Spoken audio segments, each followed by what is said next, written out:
আচ্ছা, এই ঘটনাগুলো তোমার মনে রাখবা বাবারা।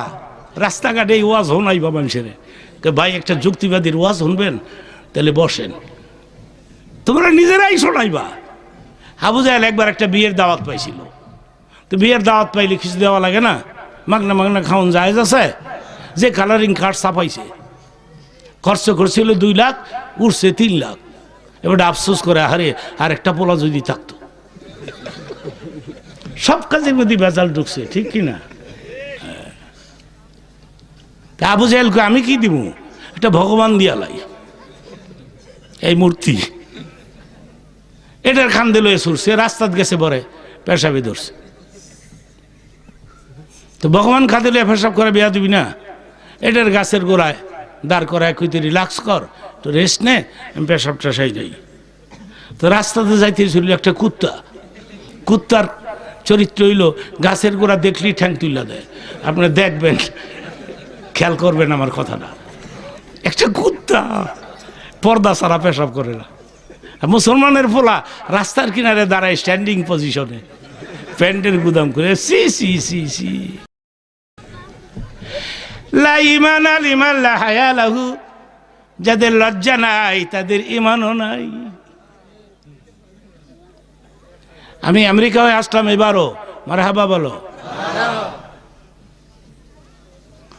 আমেরিকা একজন বড় ডাক্তার লিখছে, দাঁড়ায় পেশাব করলে পেশাব কমপ্লিট হয় না, কিছু পেশাব থলির মধ্যে থাকে, থাকতে থাকতে এটা পুরান হয়ে যায়, পুরান হতে হতে ইনফেকশন, ঘা হতে পারে, ক্যান্সার হয়ে যেতে পারে। ক্যান্সারের কোনো অ্যান্সার নাই। বসিয়া পেশাব করলে, ওই ডাক্তার এটাও লিখছে, বসিয়া পেশাব করলে পেশাব ক্লিয়ার হয়ে যায়। উপরের পেটের চাপ লাগে, উপরের পেটের চাপ নিচের পেটে গিয়া লাগে, লাগলে পেশাব পুরাটাই বার হয়ে জায়গা। ইদানিং বহু ইংরেজ খ্রিস্টানেরা বসিয়া বসিয়া পেশাব করা স্টার্ট দিছে, সোয়াবের নিয়তে না ক্যান্সারের ডরে। আর আমরা করি সুন্নত। জোরে কও কি? যুবক বাবারা, তোমরা ওয়াদা দিলে খুশি হব যে যতদিন বাঁচবো কঠিন বিপদ ছাড়া দাঁড়ায় পেশাব করব না, ঠিক আছে? বলো ইনশাআল্লাহ, বলো মাশাআল্লাহ। কুত্তা এক তো গাছের গোড়া, আবার কি যেন একটা দাঁড়ায় রয়েছে, কুত্তার পুরা পেশাবের বেগে ধরছে। কুত্তা এই ভগবান সকবান, কুত্তা তো এগুলি চিনে না, কুত্তা তো আল্লাহরও চিনে। সুবহানাল্লাহ কও। আমি সব কথা বলতে পারবো না, কুকুর আল্লাহকেও চিনে। তো দিছে ভগবান সোজা ঠ্যাং তুললা, মনে করেন সমানে ঝাড় কইরা ভগবানের গোসল হয়ে গেছে। আবু জাহেলকে ব্যাপার কি? পেশাব করি সামনে আওয়াজ দিয়ে অফিসে। সুবহানাল্লাহ সুবহানাল্লাহ, কি গজব রে এইটা। আবু জাহেলকে পেশাব করি সামনে আওয়াজ, পিছে কেন? পিছনে নজর করে দিয়ে বিনাশ করে লাইছে। থত থত কুত্তা গেছে গা। সেই দিন আবু জাহেল একটা কথা বলেছিল, শোনো, এই মূর্তির সামনে দাঁড়ায় বলেছিল, তোর গায়ে কি এতটুকু শক্তিও নাই, কুত্তাও তারাই তারস না। তাহলে কি? এটাও বলেছিল, তাহলে কি আব্দুল্লাহর পোলার নিয়ে আসা ইসলাম এটাই রাইট? ওখান থেকে আবার ব্যাক করছে কেন? খাতামাল্লাহু আলা কুলুবিহিম, আল্লাহ বলেন আমি এদের অন্তরে মোহর মেরে ছেড়ে দিয়েছি। وجعلنا من بين أيديهم سدا ومن خلفهم سدا فأغشيناهم فهم لا يبصرون। আমি কি করেছি? এদের চারদিকে ওয়াল নির্মাণ করেছি, ওয়াল, পাথরের ওয়াল, বাইরের আলো তারা দেখে না। নাউজুবিল্লাহ বলো। আবু জাহেল বলল, তাহলে কি ইসলাম রাইট? সঙ্গে সঙ্গে আবার ব্যাক করছে, না না, ইসলাম রাইট হতে পারে, কিন্তু ইহা যে আমার বাপদাদার ধর্ম, ইহা কি আমি ছাড়িতে পারি?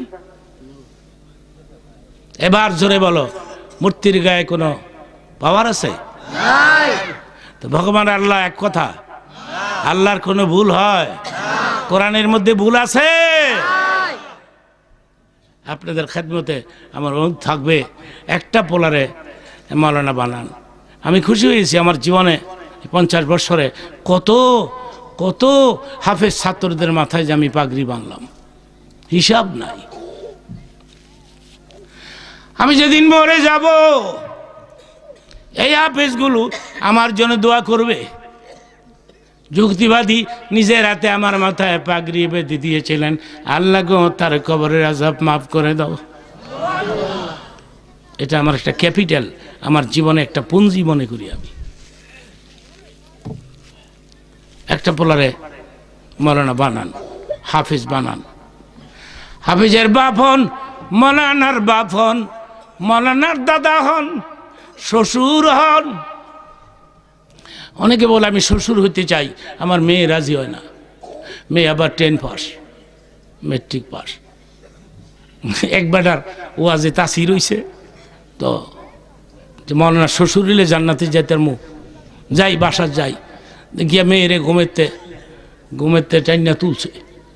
তুললাকে মা যুক্তিবাদী কইছে মৌলানা শ্বশুর হইলে জান্নাতে যাইতার মুখ, মা আমি একটু জান্নাতে যাইতাম চাই। মেয়ে কয়ে গেলে জানগা, আমারে তুলছেন কে ঘুমেতে? আমি নিয়ত করছি তোরে মৌলানার কাছে বিয়া দিতাম। বাবার ঘরের বাবা।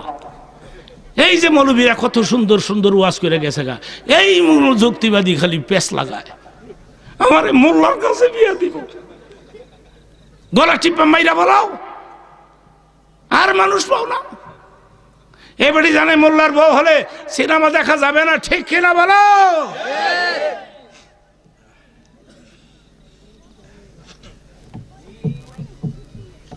একটা কথা বলি তোমাদেরকে, গুলশান বনানী ধানমন্ডিতে যে সমস্ত মহিলারা, এরা তো আমাদের মানুষ মনে করে না, এরা মনে করে এগুলো আলাদা জাত।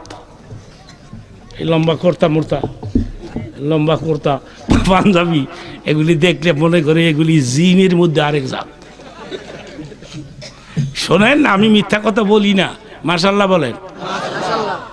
আমার এক বন্ধুর কাছে আমি শুনছি, আমি কি ঘটনা রাইট তো? ইয়াস। আমি কি বলতে পারবো আজে? ইয়াস। 2 বান্ধবী এই একসাথে লেখাপড়া করছে। একজনের বিয়ে হয়েছে হুজুরের কাছে, একজনের বিয়ে হয়েছে ইংরেজি শিক্ষিত অফিসারের কাছে। তো 10 বছর পরে 2 বান্ধবীর একসাথে দেখা হয়েছে। তো সেই একসাথে লেখাপড়া করছে, কেমন আছো তুই, কেমন, ভালো, ফলনা দলনা। যেই বান্ধবীর হুজুরের কাছে বিয়ে হয়েছে, এই বান্ধবী কয় দুয়ার আহিস, আমার একটা পোলা হয়েছে। এটা হই না, ইংরেজিওয়ালাটায় জিব্রাওয়ার দিয়ে একটা বার করে লাইছে, বার করে কামড় দিয়া কয় খস কি তোর না হুজুরের কাছে বিয়ে হয়েছে। এটা কি কস, কেয়ামত হয়ে গেছে। তো হুজুররা বিয়া করতো না, খালি বউর দিকে চাইয়া থাকবো, বাচ্চা মাচ্চা হয়তো না। ওই বেটি মনে করে মৌলবীরা মানুষ না, ঠিক কিনা বলো? একটা পোলারে মৌলানা বানান, মৌলানার বাপ হন। অনেকে বলে যুক্তিবাদী মৌলবী বানামু, মৌলবী হলে তো ভাত পায় না। তুমি যদি প্রমাণ করতে পারো পৃথিবীর কোনো দেশে একজন কোরআনে হাফেজ না খেয়ে মরে গেল, একজন মৌলানা রিক্সা চালাচ্ছে, আমি মাইকের সামনে আর কথা বলবো না, জোরে বলো ঠিক কিনা? একটা ছোট্ট দৃষ্টান্ত দিয়ে শেষ করতে চাই। গুলশানে একবার আমি আসছিলাম খাতমে তারাবি পড়তে। ওরা হাদিয়া পায় কত জানেন? 1.5 লক্ষ, 1,50,000, 1.5 লক্ষ, 1,50,000 টাকা তারাবির হাদিয়া পায়। কেউ লড়বেন না একটা লোক, বরং বাইরে যারা আছেন ভেতরে ঢুকে পড়েন। আমার মন বলতেছে প্রোগ্রামের মুনাজাত কবুল হয়ে যাবে ইনশাআল্লাহ। বলো মাশাআল্লাহ, বলো।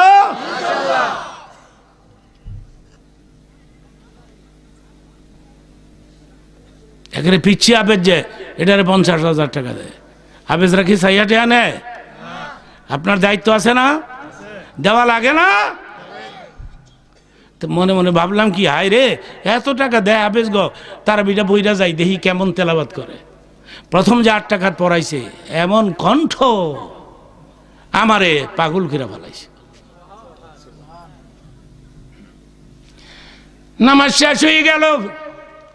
আমি বললাম, বাবাজি, আল্লাহ পাক তোমাকে একটা চমৎকার কণ্ঠ দান করেছে, কোরআন তেলাওয়াত করে তুমি আমাকে পাগল বানাই দিলা। হাফেজ বলে, হুজুর আপনি তো আমাকে চিনেন না, আমি আপনাকে চিনি। কেমনি ছিল? আজ থেকে 20-25 বছর আগে আমাদের গ্রামে ওয়াজ করতে গিয়েছিলেন। ওই বছর আমি হাফজ শেষ করি, আপনি নিজের হাতে আমার মাথায় পাগড়ি বেঁধে দিয়েছেন। আমি বললাম, বাবা রে, ওই দিন আমি তোমার মাথায় পাগড়ি বেঁধেছি, কিন্তু তোমার তেলাওয়াত তো শুনি নাই। আল্লাহ পাক চমৎকার একটা কণ্ঠ তোমাকে দিয়েছে। আমরা একটা মসজিদ করেছি আমার বাড়ির পাশে, 4 তলা মসজিদ। আমি এয়ার কন্ডিশন লাগাই দিয়েছি, মানুষ যাতে করে প্রচণ্ড গরমে শান্তিতে নামাজ পড়তে পারে। বাবা, একবার যদি হয়, তুমি যদি যাইতা আমাদের মসজিদে, আমার মহল্লার মুসল্লিরা তোমার কণ্ঠে কোরআনের তেলাওয়াত শুনতো, আমি জানি তুমি কি পরিমাণের হাদিয়া পাও। না হয় ওর চাইতে বেশি হাদিয়া আমি তোমার দিব, যাইবানি। ছেলে উত্তর দিলেন, আমার মন চায় আপনার পেছনে সার্ভিস দেয়, কিন্তু গোরসানের লোকেরা যে আমাকে ছাড়ে না। আমি যদি বলি 5,000 টাকা বেতন বাড়াই দিতে হবে, আমি যদি বলি নট, আমি থাকবো না, তাহলে 5,000 টাকা বেতন বাড়াই দেয়। আবার নোট কইলে আবার 5,000 বাড়াই দেয়। আমি কই, তাইলে তুই এক কাম কর, তুই খালি নোট কইতে থাক। চিন্তা করছেন? মৌলবীর বলে বাদ পায় না, নোট কইলেই 5,000 বাড়ে। সেই জন্যে আমার বড় ছেলে মৌলানা আবু বাকার সিদ্দিক ওয়াজ করে, দেখি আগামীতে আসলে আমার সাথে আমি নিয়ে আসবো। আমার ভাইরা, এই আমি বলেছি, তোমারে কেন মৌলানা বানাইছি জানো নি? কেন? আমি মরে গেলে তুমি আমার জানাজা পড়াইও। তোর বাবা মরে গেলে রে ঢাকাবাসী ধরে আসবে, কারণ ঢাকার এমন কোনো মহল্লা নাই তোর বাবার কণ্ঠ বাজে নাই। এখনো ঢাকাতে বড় বড় মাহফিল হলে যুক্তিবাদী ছাড়া হয় না। মারহাবা বলেন। এখনো তোর বাবার অনেক ছাত্র আছে, দৌড়ে আসবে জানাজা পড়াই দিতে। তুই দিস না, তুই নিজে জানাজা পড়া, তোর ভাইয়ের সাথে করে আমার লাশ কবরে নামাইয়ে দিস। আমি কবরকে ভয় পাই। আমি আমার নিজের কথা বলতেছি, কিন্তু কবরকে আমি ভয় পাই। আমি কেমনে থাকবো রে ঘোর অন্ধকার কবরে, আমার ভয় লাগে। মুনকির নাকির আমার প্রশ্ন করবে, আমি কি পারবো মুনকির নাকিরের প্রশ্নের উত্তর দিতে? আমি কি পারবো? ভয় লাগে আমার। নবীর আদরের বিবি খাদিজাতুল কুবরা বলে, নবীজি গো, মুনকির নাকিরকে আমি নিজে ভয় পাই। আপনি একটা কাজ করবেন, আমার কবর করিয়া কবরে মাথার পাশে দাঁড়ায় থাকবেন ততক্ষণ যতক্ষণ মুনকির নাকিরের প্রশ্নের জবাব আমি না দিব। খাদিজাতুল কুবরা, উনি যদি কবরকে ভয় পায়, আমি তো নাথিং, আমি তো জিরো। নবী বললেন, খাদিজা রে, ঠিক আছে, আমি কবরের পাশে দাঁড়ায় থাকবো। তখনও জানাজার সিস্টেম চালু হয় নাই। জান্নাতুল মুআল্লাতে কবর করে খাদিজার দেহ নামাই দিয়ে পাথর চাপা, কবরে মাথার পাশে দাঁড়িয়েছেন। মুনকির নাকির আসবে, খাদিজাকে প্রশ্ন করবে, কিন্তু মুনকির আসে না, নাকির আসে না, খাদিজারে প্রশ্ন করে না। নবীজি ভাবলেন, ব্যাপার কি? মুনকির নাকির তো সঙ্গে সঙ্গে আসে, আমার খাদিজার কবরে কেন আসে না? খাদিজারে কেন প্রশ্ন করে না? তখন আল্লাহ ডাক দিলেন, জিবরাইল রে, জলদি করে যাও মক্কাতে। আমার নবী খাদিজার কবরের পাশে দাঁড়িয়ে আছে, নবীর চোখে পানি নেমে গেছে। যাইয়া বলো রে, কবর ছেড়ে চলে যেতে, মুনকির নাকির আসবে না। মুনকির নাকিরের প্রশ্নের জবাব আমি আল্লাহ দিয়ে দিয়েছি। আমি কবরকে ভয় পাই। আমার ভাইরা, কবরকে ভয় করতে হবে। সেই জন্য আমার ক্যাপিটাল অর্জন করতে হবে, পুঁজি সংগ্রহ করতে হবে। ঠিক কি না বলো? আমি জানি এই একের পর এক আমি কথা বলতে থাকলে অধিক রাত হয়ে যাবে, আর আমাকেও কষ্ট দিবেন না, আমিও আপনাদের কষ্ট দিতে রাজি না। আমি ওয়াদা দিয়ে গেলাম আগামীতে আবার দেখা হবে। বলেন ইনশাআল্লাহ, বলেন মাশাআল্লাহ। আমি এখন তওবা করব, মুনাজাত দিব। এর আগে আমি তো আর কালেকশন, আমি আগেই বলেছিলাম একজন কালেক্টর বক্তা রেখে দিও, ও বেটা কালেকশন করবো না। আমি তো কালেকশন এখন করি না, জোয়ান থাকতে করতাম, এখন করি না। এই কায়দা মায়দা বুইলা লাইছি, কীভাবে কালেকশন করে মানুষের ভয় রাখতে হয়, কিভাবে পকেটে টেনেও লাগে, এগুলো আমি জানতাম এক সময়, এখন আমি বুইলা লাইছি।